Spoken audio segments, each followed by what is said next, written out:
Yes, good morning. Can you hear me now? Yes, sir. Okay, thank you. Sec, ano ho ba ang nag-udyok sa inyo para maglabas kayo nung panahon ninyo sa DOE ng Department Circular na ito? Ah, para sa ganun po, para malaman ng publiko, ano po ang composition ng presyo? Kasi nagkakaroon na nga po ng issue doon na pare-pareho po yung presyo. Ano po, alam naman natin na iba't iba ang the way ang conduct ng business ng mga negosyante. So, gusto po natin malaman kasi regulated po yan, ano po yung binabayaran ng ating mga consumers. So, gusto natin, umi-issue tayo doon na ito yung presyo, ano ang composition yan? Para at least alam natin kung parehas ba yan. Opo.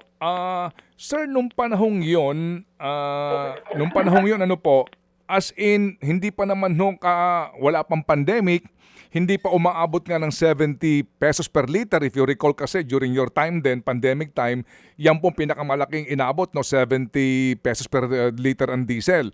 So nung panahong yon, ang concern lang po ninyo ay yung katanungan na marami kung paano ba ang formula sa pagpepresyo ng mga oil companies. Basically, yun lang po muna yon. Tama po, no? Gusto lang po natin malaman. Pero nung panahon po yun, 2019, may pandemic at yun na nga po, nagkaroon din po ng problema doon when Aramco sa Middle East was bombed, no? Na-damage yung facilities. So nagkaroon po rin po ng disruption or potential disruption in the flow of supply. So pinapag-aralan bakit tumaas na pa yung 70, ano po yung presyo na yan? Gusto nating malaman. Pero na-TRO ho kayo dito dati, Sec. Ano po? Na-TRO kayo, na-TRO ho kayo sa hukuman, di po ba? Yes, opo. Natiyago po kami, 3 beses kami napunta sa korte hanggang umabot po yan sa Supreme Court. At yun na nga po, luckily, last I think 2024, middle of 2024, naglabas po ng desisyon ang Supreme Court at upholding our position na tama po yung ginagawa namin na mag-unbundle ng presyo. Opo. Nung panahon na iyon, Secretary, no, kasi nga dito po sa inyong order na ito, malinaw naman, ano, maliban doon sa mga oil company, sa kanilang level, mag-unbundle sila, hanggang doon na sa retail, mag-unbundle sila. Nung panahong iyon, meron ba kayong pakikipag-ugnayan dito po sa mga miyembro ng institute na ito, ng mga petroleum companies, at meron bang lobbying na nangyari to stop you from enforcing this? Meron po kami pag-ugnayan, dialogo, usap sa association, sa individual retail companies, lahat po, nagkaroon po kami ng kwadyan. Before we even came up with the order, nakiusap pa kami noon, no? Pakita na lang natin sa publiko, malaman natin. Kasi alam naman po natin ang composition. Ano po ba yung mga composition ng presyong yan? At gusto natin pong masusi, no? Kung ito po ba ay parehas. Opo, pero nagkaroon ba ng lobbying noon to stop you from doing this? Hinakwet po ito, no? Hindi talaga sila pumapayag. Wala kami power, wala kami ganyan, dinala kami sa korte to stop us. We were pushing for that. Sir, wala daw kayong power, pero in the end nga, ang sabi ng Supreme Court, may poder ang Estado. Can you please identify po, saan kayo humuhugot ng poder dito para obligahin ang mga oil companies at mga retail outlets na i-unbundle po ang kanilang presyuhan? Siyempre, ang DOE, the authority, was the responsibility to give permit, ganyan po. So ganun din po. Kung we can give permits, we can look at how they are operating also. Paano po nagkakaroon ng presyo to protect the interest. Sabi ko nga po nung pumasok ako nun sa DOE, how are we going to govern at DOE? We will look at it from the point of view of the consumers, of the people, the public. So yun ang uno-uno natin. Gusto natin mapakita ano ba yung detalye na yan. So may authority naman talaga. No? Kaya lang po, doon sa IRA law, sinasabi nga lang po, pribado, lahat pribado, doon sila umiikot. naman ang mga pagdating sa legal, yan ang mga pinag-uusapan hanggang umaabot na po ng korte at yan po nagkakaroon ng matagalang pag-uusap. Umabot na po kami 2019. Lumabas lang ang decision 2024. Opo, you're talking about the oil deregulation law, hindi po sa EPIRA, ano po, ha? Ayan po ako. Yung sa oil deregulation Opo. law na pinangako nila lahat Opo. sa privado. Kasi po you mentioned Opo. EPIRA, ano ho, ano lang po, Oo. baka nalito lang. Nasasama lang po ako dahil dito po kasi yung sa energy, the essential services, Opo, lahat po opo. nasa kamay ng privado. Oo nga po. Sige. So Sec, ang binabanggit po ninyo, may poder naman talaga ang DOE. Sir, opo. Meron naman talaga po. No? We monitor, we grant the permit for them to import. Gusto naman natin malaman, ano yan? Ano po yung umaabot doon sa pump price? Oil deregulation law, bakit pare-pareho? Ganun din po ang tanong po ng mga tao. Paano po natin masasagot as an authority? Paano po natin masasagot itong publiko nagtatanong? Bakit pare-pareho sila ng presyo? Ano po ba ang composition yan? Paano po natin sasagutin yun? Kung may poder ka ninyo ang Estado dito po sa pag-oobliga sa kanila na mag-unbundle, meron din hubang poder ang Estado, ang DOE para i-penalize ang mga hindi susunod rito? Meron po. Pwede po mag-penalty. Pwede mag-penalty in terms of suspension or cancellation of their permits. Opo, at meron din po kayong binabanggit sa mismong order na inyo pong pinirmahan na penal sanction, no? Meron din pong pakakakulong at maging multa na pwedeng bayaran kung sakasakali, Secretary. Opo, pwede po magkaroon post ng multa. But yun na nga po ang problema at sabi natin. Mag-i-impose, challenge po lagi yan. Ano po? Yun ang minsan sinasabi, nakakulangan ng ating batas yung giving power to the agency. Yun po, kaya sinasabi nga po namin, kailangan i-review po natin ang function ng DOE. Kasi sa akin po, sa pananaw ko po noon, at that time, masyadong fragmented, masyadong malabo, medyo general, wala talaga po na-challenge lagi sa korte. Pero Sec, sa ngayon pong sitwasyon natin, tingin po ninyo mag-aagawa ito ng DOE at susunod rito sa kautusan ninyo ng DOE ang mga oil companies kaya? As in? They are lucky because the Supreme Court has decided and upholding circular. Medyo kayo po yung nagpuputol-putol, Sec, hindi ko masyado maintindihan. Sorry po I just have to ask you to say it again. Please go ahead, sir. Sa ngayon, siyempre, because of the Supreme Court decision upholding the circular that we issued, DOE can go after them, go after the unbundling. They can do that.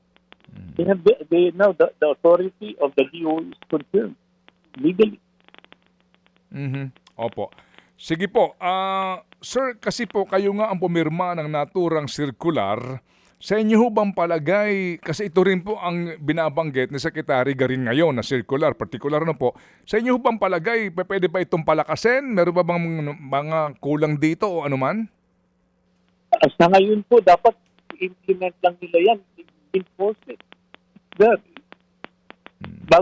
Bago pa sila mag-isip ng palakasin, i-enforce muna nila, i-unbundle nila yung presyo. Ano ba ang composition yan? Okay, sige po. Nung panahon, sino po ang katuwang ninyo para mabuo itong department circular na ito? Yung mga people ng DOE, yan po yung mga bureau directors, pag yan, competent naman po yung mga yan. Nandiyan po sila, kasama ko po yan, nag-draft ng circular po yan. Okay, sige po. Yung pong every Tuesday na announcement po sa increase or decrease in prices, ano po ang take nyo doon?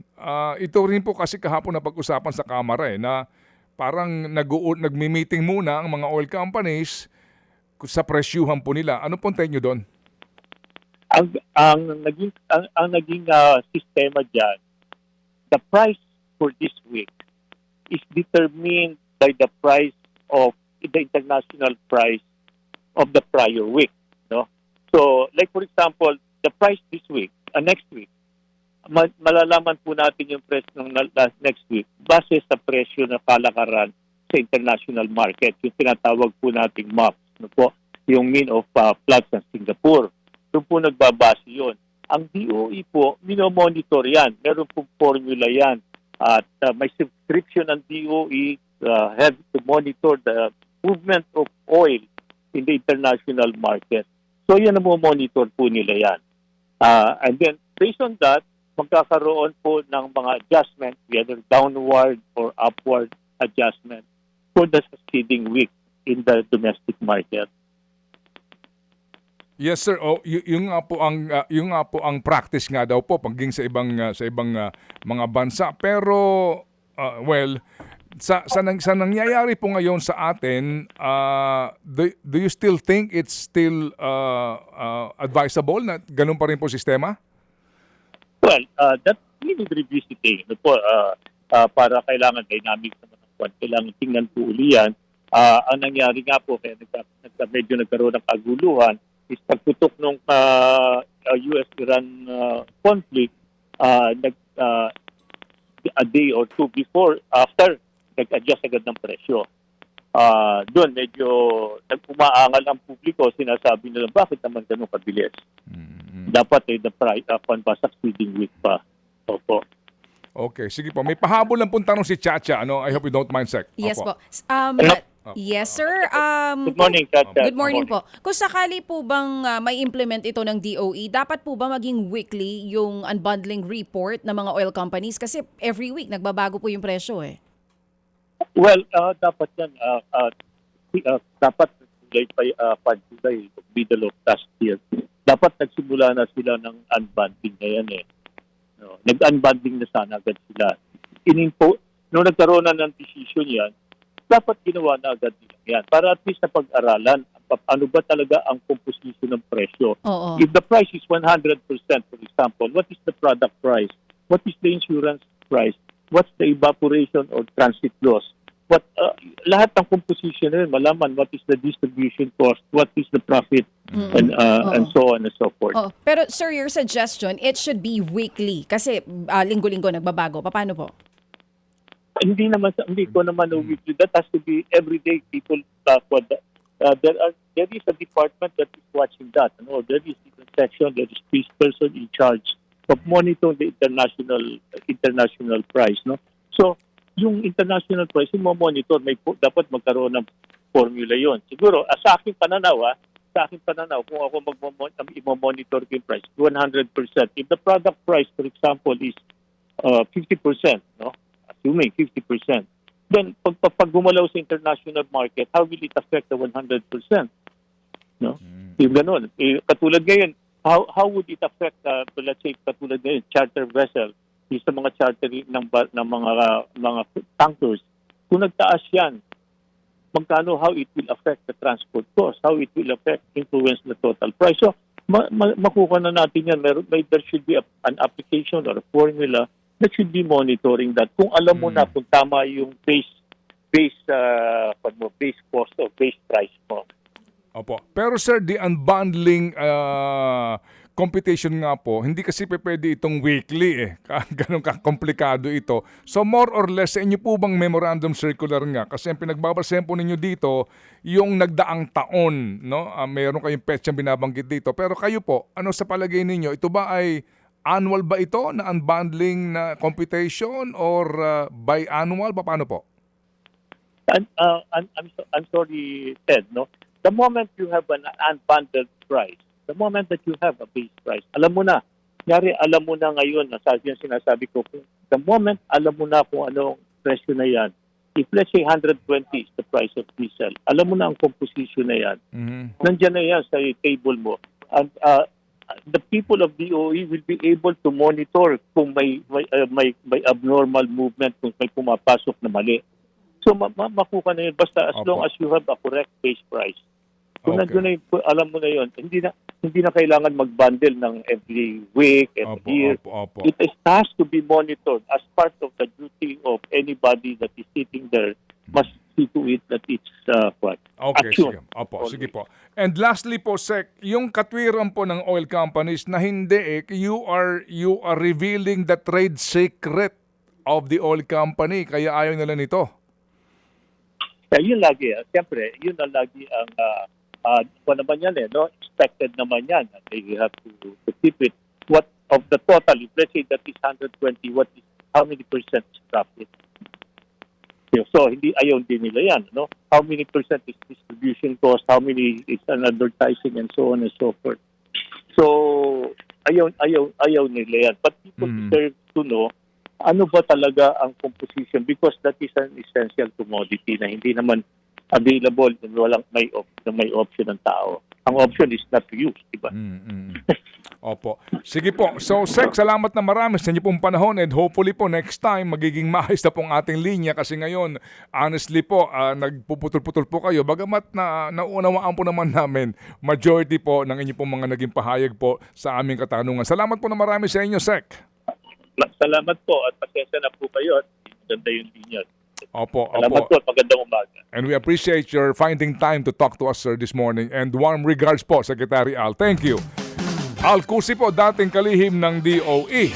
Mga kapatid, para sa iba pang mga balita at impormasyon, sundan niyo po kami sa X, Instagram, Facebook at syempre sa TikTok, True Network PH. Mag-subscribe din po kayo sa aming YouTube channel, True Network. May website din po tayo, truenetwork.ph at pwede niyo rin po kaming mapanood sa Channel 19 ng aming True FM TV. Lagi pa rin makinig sa radyo dito po sa 105.9 True FM dahil dito, laging true sa'yo, kapatid. Dito tayo sa totoo.